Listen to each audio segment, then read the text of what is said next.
Hello and welcome to the AT Center at TCNJ. This webinar series is facilitated by the Inclusive 365 team and focuses on inclusive practices. The Inclusive 365 team specializes in helping organizations create more inclusive educational environments. They are known for the book Inclusive Learning 365, EdTech Strategies for Every Day of the Year, and provide services to organizations such as book studies, webinars, and consultation to help educators develop and implement inclusive strategies. The team consists of 4 professionals: Christopher Bugay, Karen Jankowski, Beth Poss, and Mike Murata. Join them as they introduce practical strategies you can implement immediately in your environment to promote inclusive practices. This is Module 6, Inclusive Strategies for Research and Studying. These webinars are made possible through our partnership with the New Jersey Department of Education, Office of Special Education. The statements issued by guest presenters do not reflect the stance of the NJDOE OSE. Please use your professional judgment when implementing strategies and resources within your practice. Let's listen to the Inclusive 365 team. Hey, Beth, how's it going? It's good. How are you? And well, excited to facilitate this particular conversation about research and studying. There's so many awesome ideas and strategies that we can share. What do you think? Yeah, definitely. So welcome everybody to Inclusive Learning 365, Research and Studying from the I365 team of Chris Bugay, Beth Poss, that's me, Karen Janowski, that's her, and Mike Murata. And you've got Karen and Beth here with you today to talk about research and studying. I suggest right now that you pause this video and point a camera, your phone, whatever, at that QR code. Because there are loads of, that's going to give you access to the slides, and there are loads of links and resources within the slide deck that you are going to want to get. Okay, so we're going to assume everybody's had a chance to grab those slides. And we can start off just telling you a little bit, a smidge about us. We all come from up and down the I-95 corridor. And I'll let Karen, we'll just talk about us since Mike and Chris aren't here. We don't need to talk about them. But I'll let Karen start since she's at the top of the map. Yeah. Greetings from Reading, Mass, just north of Boston. And I am an inclusive and assistive technology consultant facilitator, loving to share ideas of how we can support our and create inclusive design and inclusive design experiences for our learners. And I am Beth Poss, just a little further south in in Maryland right now. And while I'm a speech language pathologist by training, I like to call myself an inclusion facilitator.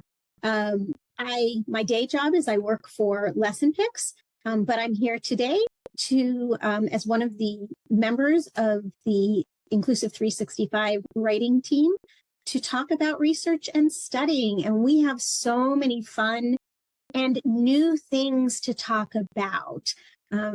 So if you've been fans of our book, Inclusive Learning 365, we're going to be talking about one of the content areas, research and studying, that's in the book. But a lot of the resources and strategies we're going to be talking about today are brand new, just because there's been so many changes in the way that we can engage learners in research and studying. And then if you haven't seen yet, it's like when I hold it up against it disappears into the back of the slide. So if you haven't seen yet, our card deck, it is about 50 cards, including and it's called Tips to Activate Inclusive Learning. And it's got questions that inclusive educators ask and tips and strategies that will help you answer some of those questions. So we'd love it if you'd check out both. Yeah, they're quick tips, quick wins for educators.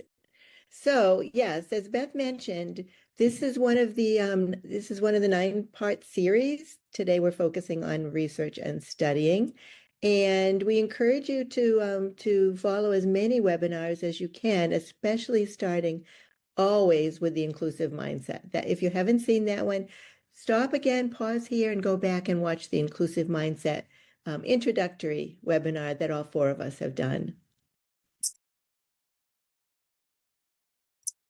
So, I want to let everybody know we are going to talk about generative AI today. There's no way that we can talk about research and studying in education without talking about generative AI, because it truly is transforming K-12 research and studying. Now, I'm going to just talk about it briefly in terms of the way that it can expand access to research, because AI can summarize complex academic text into plain language. We want it to be understandable for all different learners. And Karen's going to talk a little bit more about that as one of our strategies. You can also use AI to personalize the study supports that learners need. They can receive scaffolds that are tailored just for them and their specific needs, whether that's simplified explanations or practice quizzes, visual supports, checklists, whatever best suits that learner, we can utilize AI to support that. And finally, it democratizes inquiry. It's not just about, oh, AI is going to do the research for us and it's going to write the paper for the students. It's not that. AI can help learners figure out what are the best research questions, figure out how to design and organize their research papers and their plans, how they can look at multiple perspectives. It can even act as a personal tutor for students as they study. And through all of this, instead of it writing the papers for our students, it can encourage our students to dive deeper and to engage in more critical thinking. So if you've been thinking that AI, generative AI in research and studying is doing the work for learners, we really hope that we'll have changed your mind a little bit by the end of this session. And Beth, such an important slide with so many great points here, because again, what we want to do is challenge your thinking. And again, as Beth said, is if you are limiting the possibilities with generative AI, it just really, there's so many options and opportunities. And we encourage you to explore these with your learners. And the other thing too, as part of that critical thinking and delving deeper, after the generative AI research experience, even in terms of how to get started, because some learners are overwhelmed, they don't even know, like Beth said about those research questions. But after the process has begun, and even midway through or even at the end, encourage your learners to reflect on the process. What was different? How would they have, what would have looked like without generative AI? What advantages were offered? What do they think of the whole process? It's just an opportunity to reflect on what difference did AI make, and then move from there into, contemplating and really reflecting on the whole process. And I want to be completely upfront. I created this slide in part through the assistance of AI. And if you want to click and see the prompt that I use, the information that I gained, and how I made it my own, feel free to click on this link and it's going to take you to the ChatGPT prompt and information that I got from it. So I'm being transparent, right? I'm using AI to help me better share information that's critical for students, for learners, and for educators. All right, so I talked about the idea that this can really help us refine research topics. And so I am diving right into that. The idea that we can use artificial intelligence, generative artificial intelligence, to help us consider exactly what we're researching.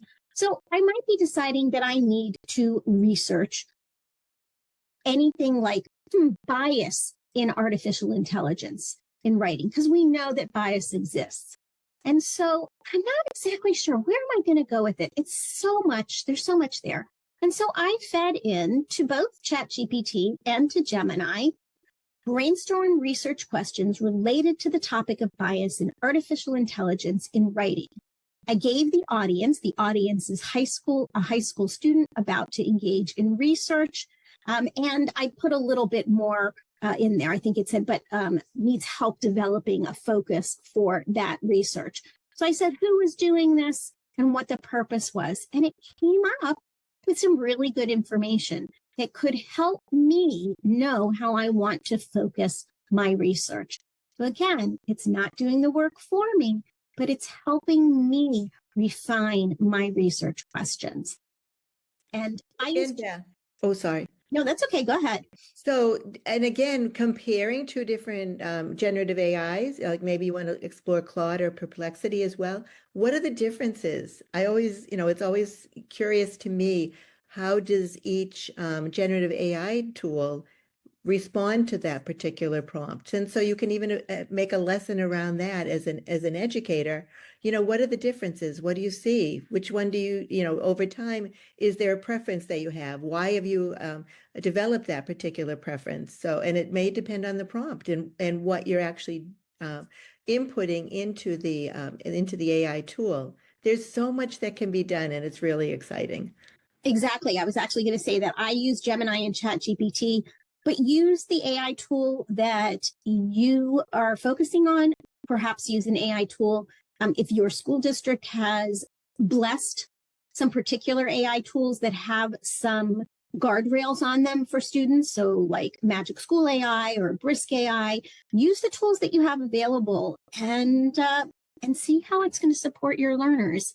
It's not going to do the work for them. I mean, we're going to teach them how to have it not do the work for them, but how to have it make them better researchers.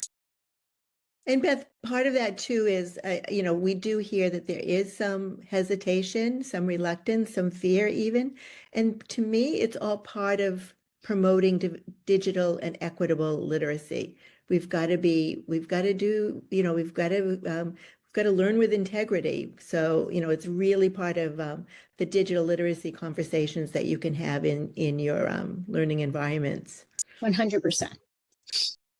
So now one of the things too is, this is just, we can use AI for many things, but let's say that we're doing that researching.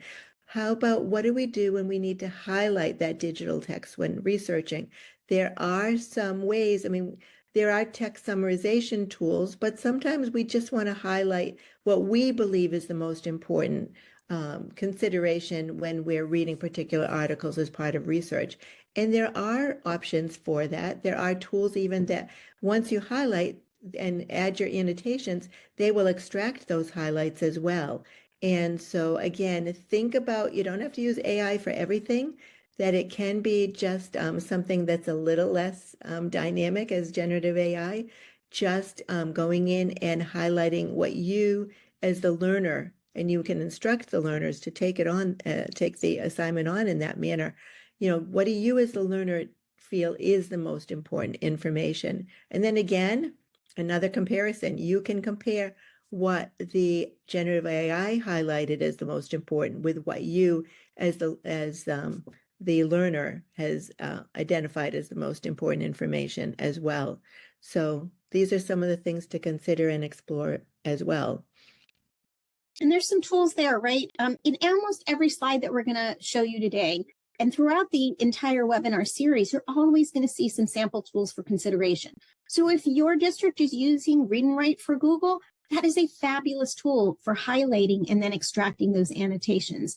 If you don't have a tool like that, check out Highlight Tool. It's a Google Docs add-on, or Hypothesis IS. I don't know how to say that, Karen. I just say Hypothesis, yes. And highlighting is a really critical tool that we need to learn so that we can pull the information that is most important to us. And again, going back to that too, have you ever seen, Beth, when when learners are initially being taught the skill of highlighting, I think back to fifth grade classrooms. Yes. I think what do they do? everything's highlighted. Everything is highlighted, but that's why digital text highlighting is so important as part of the instruction process, because then you can see, oh, well, wait, like this is the most important. You can delete the unnecessary highlights, because as always, we do need to provide explicit instruction in this particular type of skill of highlighting. Absolutely. And then, okay, so again, we just mentioned about summarizing digital text. This is one of, I use this all the time. Beth, do you as well? Yes. I mean, some people, there is some research out there about the cognitive impacts it's having on us, not doing the deep reading of our own. But the reality is sometimes we don't have the time, or sometimes there is really complex text that we do need summarized. And there are, options for that as well, to summarize that digital text when we're researching. And one of the great researching tools that's out there that's readily available is called Consensus, which is a really nice tool to help us when we're researching particular topics. So again, you can use any generative AI. You can use some of these extensions, the Poe Assistant, but there are many options for summarizing digital text. And again, compare it to what you have thought and considered as the most important and valuable information when you're developing the background knowledge to help you come up with your research and your actual composition. And think about how many times a student is simply putting aside what might be a really good resource for their research because the length of it is just intimidating for them, right? When we can, right? I mean, we do it all the time too. Like, oh my gosh, that's a 30-page paper. I am not reading that. When we summarize that, it gives us the most important information. And then if we want more of that same information, we can go back into the original text and find what we're looking for, read more about it. This is a bridge instead of just, I'm not going to read that at all. Isn't it better that they read a summary of it? We're bringing it to that student and making it more accessible for them. And again, one of the options, it doesn't always have to be text-based, because like you said, it can be intimidating, Beth, especially, for higher level courses, it may be overwhelming. But another option too is we want to build background knowledge when we want to research well.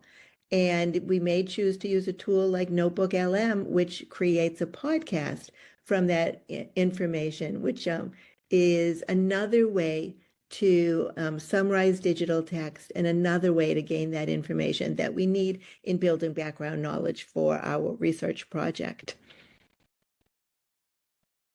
All right, another part of research, and I'm not going to talk about AI in this slide, believe it or not, but another part of research is, we talked about summarizing the articles, right? Well, we need to find those resources first. And finding them as part of a collaborative group is always going to bring us more to look through. And there are wonderful tools that have been around actually for quite a while that allow us to build collaborative, dynamic resource lists using digital curation tools. There's a lot of different things out there. One of my personal favorites is Wakelet, and I'm actually going to show you really quickly how easy it is to use a tool like Wakelet. So let's say I was using this, I came across this particular slide deck in my research, and I thought it was exactly what I need to be able to share with the others on my team. I want to make sure that I know to come back to this because maybe I'm just going through some different things and I don't want to forget that this resource is there. So I've already installed the Wakelet extension on my Google Chrome toolbar there. I'm just going to click that extension, and it's going to allow me then to save this in a list. And I've already got, and in Wakelet speak, it's a collection. So I already have a collection down here called research. And so since this is a slide deck about research and studying, I'm going to go ahead and add that to this. So I'm just going to click this to save an item. It's going to give me a little bit of information about it. I can add more if I need to. I'm just going to click save. Now I said collaborative. So it's not just about me saving this resource just for me, right? Because we can divide and conquer and do more and get more information that way. So I can actually share. So let's take a look at this. So I can share this resource with a group of individuals who can also share. So if this particular collection of information is on research, I can share this within Wakelet by simply adding other people who can, right? They can either just view it or they can add it. I want to be collaborative, so I want them to add it.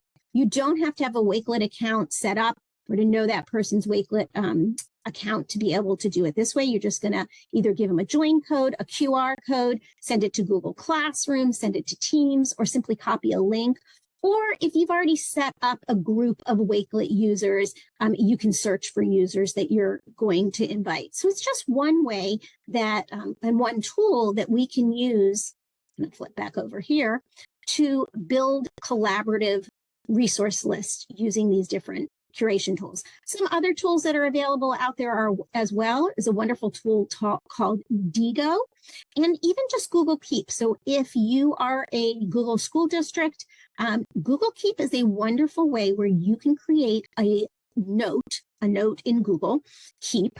There it's digital Post-it notes essentially, and you can add, it can be collaborative that more than one person is on that note, and then everybody can simply copy and paste in links that they want to share around a particular topic. So lots of different ways that we can work together to make the work easier. And Beth, I'm sorry. Yep, that's okay. Again, you've got so much great information. The other thing to think about is, when can you use options like this? And think about the times that you or share these options. Think about the times you assign collaborative research projects, things like that. But how about just showing this resource for your learners who want to study collaboratively? And this is a great way for them to share the information and just kind of support each other, not just in collaborative research and collaborative composition, but also in collaborative studying, which is what our topic today is all about, research and studying. Okay, so we have figured out our research question, we have highlighted information, we have shared resources, and we're getting to the point where we're pulling those resources together to start our writing. Well, part of digital citizenship is citing your sources.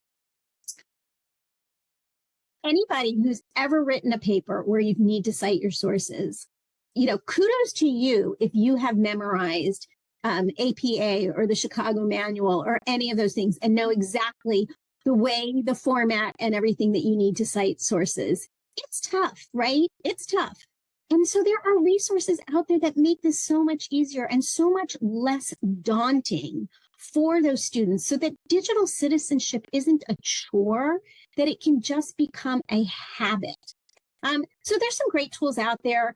Citation Machine is one of those, I like to call them freemium tools. You can use it completely free, but you are going to have to watch an ad if you're not paying for it. And it'll allow you to collect citations in whichever format that you want, and then be able to copy it or export it to be able to use it. And all you have to do is put in, for example, the name of the resource. It'll do a lot of that other work for you. Find the authors, it'll gather that information for you. Microsoft Word also has that built into their tools, that they have an ability to, it has the ability to pull together as you're writing a paper, to pull together those resources. Again, it's a tool that's within Microsoft Word.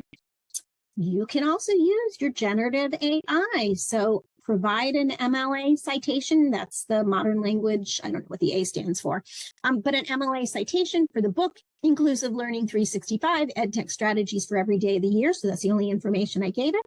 And it's going to give me the MLA citation for this book, right, based on, reliable information. It's giving me all of that. And I can check that. And I know, because I wrote the book with Karen and Chris and Mike, that information is correct. So use the tools that you have to make the work the important work less frustrating, and something that we can all do without, we ignore things that we find too hard to do, right? So let's not ignore the work. Let's make it easier. The perception of difficulty hampers risk. So yeah, great points.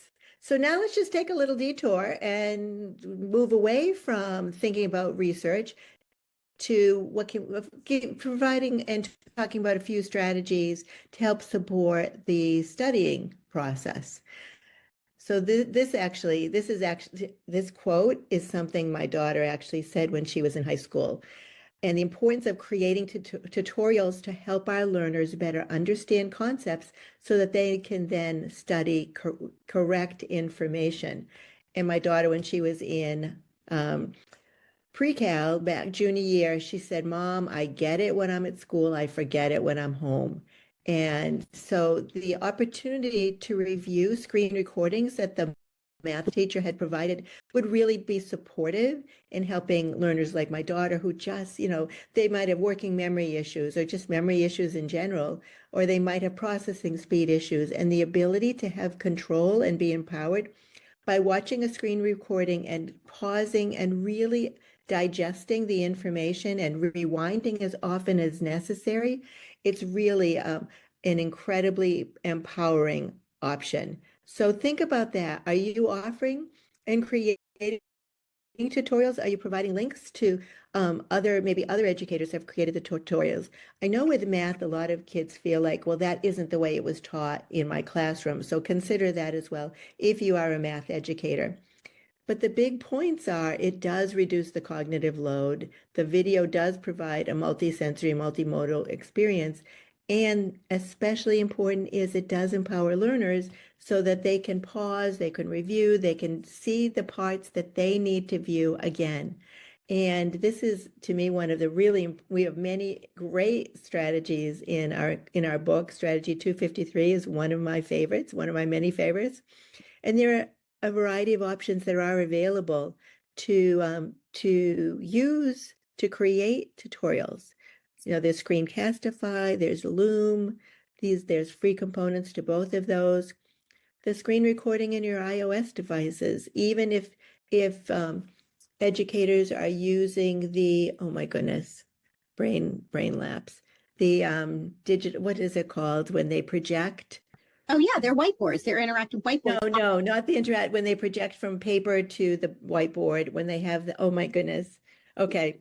It's okay. You guys will remember this. There's recordings in that tool, and hopefully you all can fill in the gap for me. Because your Elmos or whatever, your Hue camera, all of those things. Yeah. Document camera. Thank you, Beth. The document cameras also offer the screen recording capabilities as well. So consider this, who will benefit, and is this something that you can start implementing when you're teaching during this next school year? And I just want to point out one thing. As an educator or even as a parent, maybe helping their student, we might feel sometimes like, oh my gosh, I've explained that to you 16 times, or I don't have time to show you again because I need to work with this student. That video recording, that screen recording has never once ever said that to any student. It doesn't care how many times they have to go back and watch it and pause and again, right? So it takes away the tone and attitude that we sometimes give learners without meaning to, just because of the demands on all of us. And so there's no tone. There's no tone to that technology. There's no judgment. Such an important point. Just to extend the thinking with my daughter, I said to her, honey, go after school, and get some extra help after school then. And she said, well, the teacher will think I'm stupid. So we never know what is going on in the minds of our learners. And, they pick up on those subtle nonverbal cues. So I'm so glad, Beth, that you brought up that important point. It's judgment-free. Now, another thing, okay, when you're studying, how many times do we get distracted? Is studying is that our priority for the day? Not necessarily, But there are ways to minimize those distractions, and there are a number of sample tools to consider, because when you can sustain focus for a set amount of time, you then can study more effectively and remember more effectively. So one of the things I did want to bring up is when you think about the most effective study strategies, spaced repetition is one of them. It's been identified.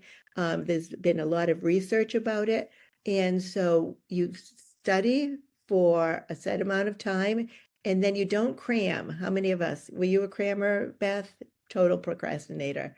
Waited to the last minute, but what do you really remember that way? So with spaced repetition, you look at the information, maybe the same day that you learn it, you repeat it in a few days. So you repeat it over time. You space your repetition of the material over time. There are some great video tutorials about how to use spaced repetition and how to teach it. So the point is, when you combine minimizing distractions with spaced repetition and active recall, the active recall strategy is when you're testing yourself instead of just rereading. And this is, again, when you can use generative AI to help you create those quizzes to then test yourself.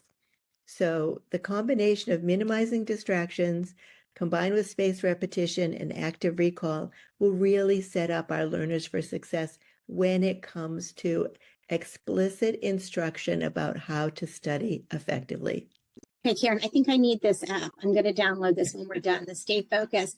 Because how many times when I'm doing something, I have a task that I have to do, and it's not my favorite task, and there's other things that I just pick up my phone and scroll and then get distracted. So I'm going to try this. I think that's awesome. Like, block that entire site. I don't have to do, people talk about, oh, just delete it from your phone.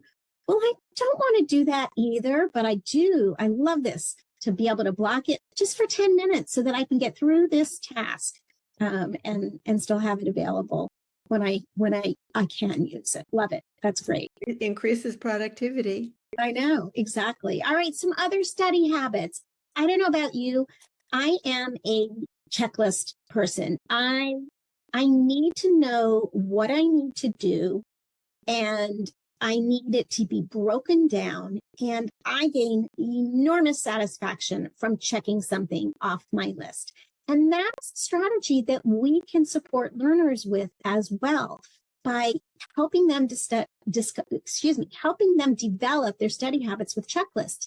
Now, I'm a person, like, I guess with checklists, I'm kind of old school in the sense that I just make my checklist every morning. But I'm an adult, right? I have developed that ability to think about the tasks that I need to do, think about the steps in a task over time, over my lifetime. Students, younger learners, our high school students, whatever it is, our college students even, they don't have those skills yet, but there are tools that will do that for them. And so I am, again, sharing some generative AI tools that will help break down a task.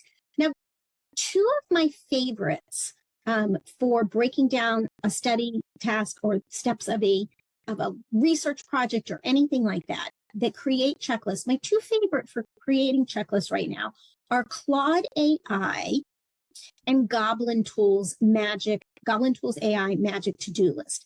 Claude AI will do a really nice job if you say, develop a study checklist for me for Romeo and Juliet, AP English, with a focus on the themes of it, right?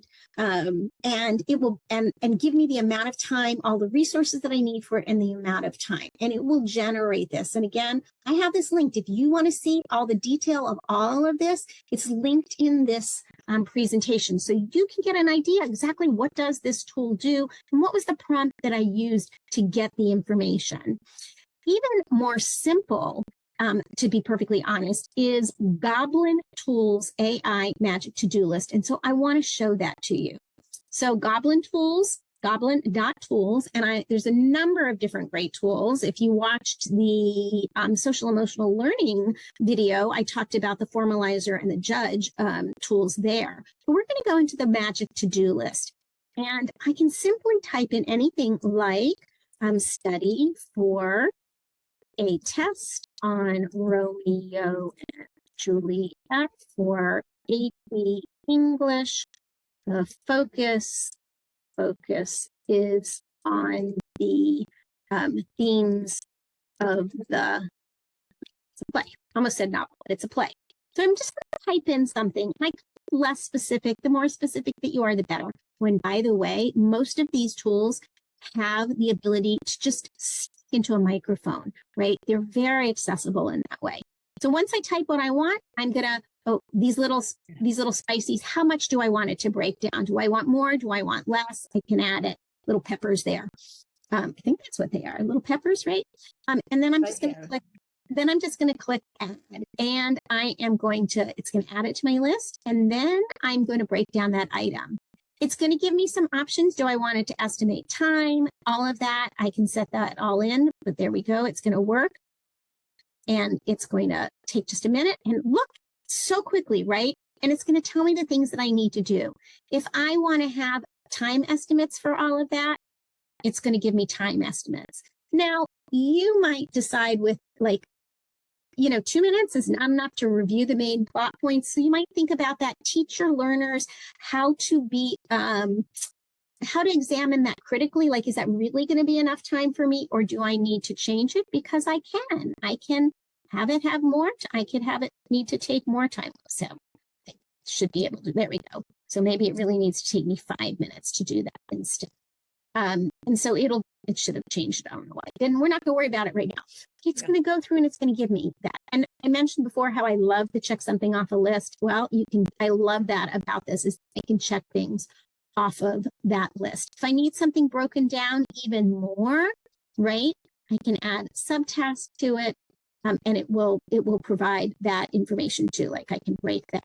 It should break that down even more. Oh, I checked it off, so it might not be doing that, but I can break that down even more. So it will give me those opportunities to really know, what do I need to do? It's going to tell me things like make flashcards, test yourself, reflect on the themes, all of that. So really useful tool to help our students, our learners build these study habits.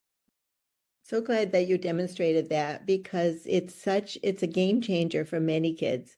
And actually, every time we show it, even the educators in the room get so excited about the possibilities for that, ways that they think that they can apply that particular resource. So Beth, we've spent some time sharing a variety of strategies and options for helping support, develop research and study skills. One of the things that we hope that you've heard that we've repeated several times during this webinar is the importance of explicit instruction. We cannot just expect that our learners have learned how to highlight on their own, have learned how to do research, have to conduct research, have learned how to study. They need that explicit strategy instruction. And we hope that some of these options will help you when you're setting your learners up for success. So think about, what are your next steps? If we go to the next slide, what can you stop doing? Are there things that you're currently doing that are less effective? And then you can replace them with options that may be more effective. So think about what you can replace, because we don't want to put more things on your plate, right, Beth? No. Educators are already dealing with so much, they're overwhelmed. So we don't want to put more on your plate, but we want you to think about what can you replace with one of these strategies that may be more effective. So what can you start doing? And think about that. Reflect on your own practice, and think about what you can do. What will you implement, and what are you excited about trying after watching this webinar? I like to often direct people to consider, because we all can be overwhelmed. So consider something that is low-hanging fruit here. What is one thing that you could start doing tomorrow? Then if there's something else that really kind of excited you, but you're not quite ready for it, think about what you might be doing. We recorded this at the beginning of the school year. So think about what you might do before the end of the first semester. And then think about something that you might implement before the end of the school year. You don't have to do this all at once. make it into bite-sized pieces that are digestible for you, just like we're asking students to do to tackle research, studying, and learning through bite-sized pieces. It's all about the nuggets. That's what Mike would say. It's all about the nuggets. It's all about the nuggets. So now, and again, always tie it back to inclusive design and inclusive learning. This is a call to action for you. With your current instructional methods and practices, who is excluded? We go back to that initial webinar that we did about inclusive mindset. Always consider who is being left out with this particular methods that I'm using and the tools that I'm showing. Who's excluded? So think about it from an inclusive learning mindset approach. And just this is a call to action. And remember, this is just one part of a 9-part series. We've just talked about research and studying. We invite you to check out all of the different content areas under within this series. But again, we think you're going to get the most out of this if you start off with the inclusive mindset video. So check that out if you haven't yet, and then dive in and see what else that you can find. And so with that, we'll see you next time. And thank you so much for joining us today. It was great. Thank you so much. Thanks. Thank you for joining us. Are you a New Jersey educator looking for support or professional development tailored to your district's AT needs? We offer free, customized training and coaching for NJ teachers, paraprofessionals, and families. From hands-on workshops to individual classroom support and small group facilitation, we're here to help. Visit us at atcenter.tcnj.edu to learn more. Have a question? Contact us at atcenter@tcnj.edu. Please like this video, leave a comment, and subscribe for more content on all things assistive technology.